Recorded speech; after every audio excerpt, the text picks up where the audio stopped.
कुरान इतिहास के लिए एक शानदार किताब है। अल्लाह कुरान में एक मुसाफिर के बारे में फरमाता है जिसने जमीन के दोनों सरों तक सफर किया। यहूदी जानना चाहते थे कि क्या अरब में ये आदमी है जिनका नाम मोहम्मद सल्लल्लाहु अलैहि वसल्लम है, जो कहता है कि वो नबी है। क्या वो इस मुसाफिर के बारे में जानते हैं? एक मुसाफिर जिसने जमीन के दोनों सिरों का सफर किया। इस मुसाफिर के बारे में उनसे पूछें, क्योंकि सिर्फ एक नबी को ही इसका जवाब पता होगा। और अल्लाह ने इसका जवाब सूरह अल कहफ में नाजिल किया। अल्लाह कुरान में फरमाता है, वयसअलूनका अन ज़िल क़रनैन। वो आपसे ज़ुल्क़रनैन के बारे में सवाल करते हैं। कोई ऐसा व्यक्ति यानी कि कोई ऐसा शख्स जो इतिहास पर 2 बार प्रभाव डालेगा। कर्ण का मतलब सींग हो सकता है, या इसका मतलब एक युग या काल हो सकता है, लेकिन कुरान ने कभी कर्ण का लफ्ज सींग के मानी में इस्तेमाल नहीं किया, कभी नहीं। तो ज़ुल्क़रनैन वो व्यक्ति हैं जो इतिहास पर 2 बार प्रभाव या असर डालेंगे। वो भी एक शख्स है जो अल्लाह पर ईमान रखता है, और वो ऐसा शख्स है जिसे अल्लाह ने ताकत के साथ बाख्तियार बनाया है।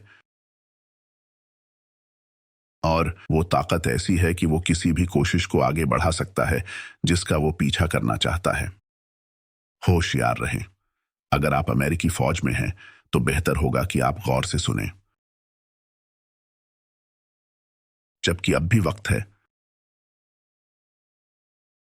वो सूरज के डूबने की दिशा में सफर करते हैं जब तक कि वो पानी के किसी इलाके तक न पहुंच जाए, और कुरान उसे ऐनुन हमिया के तौर पर बयान करता है। पानी का एक इलाका जो काला और मटमैला है, काला और मटमैला। और फिर वो सूरज के उगने की दिशा में जमीन के आखिर तक सफर करते हैं, और यकीनन वो पानी के दूसरे इलाके में पहुंच जाते हैं। और फिर वो तीसरी दिशा में सफर करते हैं जो उनको 2 पर्वत श्रृंखलाएं या माउंटेन रेंजेस के बीच एक दर्रे तक ले जाती है। वहां इस पहाड़ी दर्रे के दरमियान उनका सामना याजूज और माजूज से होता है, और सिर्फ अल्लाह के नबी को ही यजूज व माजूज के बारे में इल्म या जानकारी होगी। मैं आपको यकीन दिलाता हूं कि मलेशिया की हुकूमत याजूज और माजूज के बारे में नहीं जानती। यूनाइटेड नेशंस की सिक्योरिटी काउंसिल आपको याजूज और माजूज के बारे में नहीं बता सकती। नहीं, बल्कि ये कुरान है। याजूज और माजूज इंसान हैं, लेकिन वे इंसान हैं जिन्हें अल्लाह ने ताकत भी दी है, और वो इस ताकत को किसी खास मकसद के लिए इस्तेमाल करते हैं। उस ताकत का प्रयोग जुल्म करने के लिए किया जाता है, जबकि ज़ुल्क़रनैन के मामले में वो जालिमों को सजा देने के लिए अपनी ताकत का इस्तेमाल करते हैं। तो वो दोनों एक दूसरे के मुखालिफ हैं। उस इलाके के लोगों ने ज़ुल्क़रनैन की ओर रुख किया और उनसे पूछा, क्या आप हमें इससे बचा सकते हैं, इन बुरे लोगों से जो याजूज और माजूज हैं, जो इतने ताकतवर हैं और वो अपनी ताकत जुल्म करने के लिए इस्तेमाल करते हैं। इसलिए ज़ुल्क़रनैन ने लोहे के टुकड़े या ब्लॉकों से एक दीवार बनाई। फिर फरमाया, जब अल्लाह चाहेगा तो दीवार गिरा देगा, और जब दीवार गिरा दी जाएगी तब याजूज और माजूज को रिहा कर दिया जाएगा। और जब उन्हें रिहा कर दिया जाएगा, फिर हमारे नबी सल्लल्लाहु अलैहि वसल्लम ने कहा कि इनमें से पहला गलील की समंदर से गुजरेगा और पानी पीना शुरू कर देंगे, और जब तक उनमें से आखिरी लोग गुजरेंगे उस समुंदर के इलाके से, तब वे कहेंगे कि यहां पहले पानी हुआ करता था। ठीक है, तो अब नक्शे पर एक नजर डालते हैं। चलो, हम यहां हैं। ये यहां की मुकद्दस सरजमीन है, और गलील का समंदर यरूशलेम के शुमाल में है, यानी कि उत्तर दिशा में है। यरूशलेम यहीं कहीं है। ये रहा यरूशलेम। और गलील का समंदर यहां है क्या आप मेरे साथ हैं? अच्छा, तो लिहाजा अगर आप जियोग्राफी के बारे में थोड़ा भी जानते हैं, आपको उस नतीजे पर पहुंचना है कि अगर याजूज व माजूज यरूशलेम जाने वाले हैं, जबकि दरहकीकत यही उनकी मंजिल है जो कि यरूशलेम है। हदीस इसे यरूशलेम नहीं बैतुल मक़दिस कहती है। वो यानी कि याजूज और माजूज यरूशलेम जा रहे हैं, यही उनकी मंजिल है, और यरूशलेम को जाते हुए उनको गलील के समंदर से होकर गुजरना पड़ता है।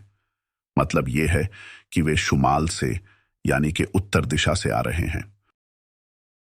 इसलिए अब हमें यरूशलेम के उत्तर की ओर देखना होगा, ये देखने के लिए कि पानी किस तरफ है। और जब हम यरूशलेम के उत्तर की ओर देखते हैं, ये देखने के लिए कि कहाँ पानी है, तो हम ये देख सकते हैं कि वहाँ पानी के सिर्फ दो इलाके हैं। यहाँ पर एक है जिसे मेडिटरेनियन सी कहा जाता है अंग्रेजी में, ठीक है, और वहाँ पर एक और समंदर है जिसे काला समंदर या ब्लैक सी कहा जाता है। मेडिटरेनियन सी आइनुन हमिया के तौर पर क्वालिफाई नहीं करता है, पानी का एक इलाका जो अंधेरा और गंदा है, क्योंकि मेडिटरेनियन सी के समंदर का पानी साफ और अच्छा है। आप कुछ मीटर नीचे गहराई तक देख सकते हैं। लेकिन ब्लैक सी बिल्कुल वैसा ही है, ब्लैक सी यानी कि काला समंदर। इसीलिए उन्होंने इसे ब्लैक सी नाम दिया, क्योंकि ये आइनुन हमिया है, ठीक वैसा ही जैसे अल्लाह सुब्हानहू व ताला कुरान में कहता है आइनुन हमिया, पानी का एक इलाका जो इतना अंधेरा और मटमैला है कि उसकी विजिबिलिटी या उसके अंदर का दिखना सिर्फ 1 मीटर है। जब जुल्करनैन ने सूरज के गुरूब होने की ओर सफर किया था, तो इसी ब्लैक सी की ओर उन्होंने सफर किया था। कोई तीसरा ऑप्शन नहीं है, ये या तो मेडिटरेनियन सी है या नहीं तो ब्लैक सी, कोई तीसरा ऑप्शन नहीं है। हमने मेडिटरेनियन सी को निकाल दिया है, इसलिए क्योंकि हमें अपने आप पर और अपने राय या फैसले पर पूरा भरोसा है कि जुल्करनैन ने ब्लैक सी की दिशा में सफर किया था, तो जुल्करनैन ने इस तरफ से सफर किया होगा। अगर जुल्करनैन ने सूरज के गुरूब होने की दिशा में सफर किए थे और वो ब्लैक सी तक पहुंच गए थे, फिर जब वो ऑपोजिट डायरेक्शन में सफर करते हैं तो वो कैस्पियन सी यानी कि वो कैस्पियन समंदर तक पहुंचते हैं, ठीक है। ब्लैक सी और कैस्पियन सी के बीच में पहाड़ों का एक सिलसिला है जो इस समंदर से लेकर उस समंदर तक मौजूद है। उन्हें क्या कहते हैं? उन्हें क्या कहते हैं? हिंदी में काकेशस पर्वत और आर्दू में उसे कफकाज के पहाड़ कहते हैं। और कॉकेसस माउंटेन्स में यानी कि काकेशस पर्वत में एक दर्रा है, सिर्फ एक, और इसे डैरियल गॉर्ज कहा जाता है। और यहीं पर जुल्करनैन ने दीवार बनाई थी और याजूज और माजूज को तब रोक दिया गया था और उन दीवारों के उस पार याजूज और माजूज को कैद कर दिया गया था। ये हम मिसाल के तौर पे चेस या शतरंज नामक खेल की भाषा का उपयोग करें तो जुल्करनैन ने उन्हें चेकमेट कर दिया था।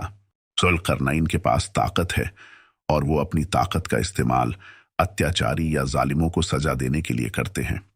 याजूज और माजूज के पास ताकत है, लेकिन वो अपनी ताकत का इस्तेमाल जुल्म और फसाद के लिए करते हैं।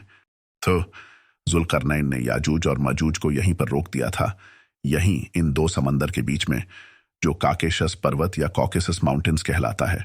याजूज और माजूज के मुताल्लिक में अल्लाह सुब्हानहू व तआला कुरान में फरमाता है, एक कस्बे या शहर के बारे में बोलते हुए अल्लाह सुब्हानहू व तआला कुरान में फरमाता है, एक कस्बे के बारे में जिसे अल्लाह ने नष्ट कर दिया है यानी कि तबाह कर दिया है, और उस कस्बे के लोगों को उधर से निकाल दिया है, और फिर उन पर पाबंदी लगा दी गई है कि उस कस्बे के लोग उस कस्बे को अपना बनाने या मानने के लिए कभी वापस नहीं आ सकेंगे, जब तक नंबर 1 याजूज और माजूज को रिहा नहीं किया जाता है, और नंबर 2 वे सभी दिशाओं में फैल जाते हैं और अपनी अनूठी ताकत के साथ वे दुनिया पर कंट्रोल कर लेते हैं याजूज और माजूज के वर्ल्ड ऑर्डर में। जब ऐसा होगा तब आप देख सकते हो कि ये लोग वापस उस कस्बे को हिजरत करते हुए ताकि वो इस कस्बे को अपना बना सकें। ये कौन सा कस्बा हो सकता है? जवाब अब बहुत आसान और मारूफ है, यकीनन ये यरूशलेम है।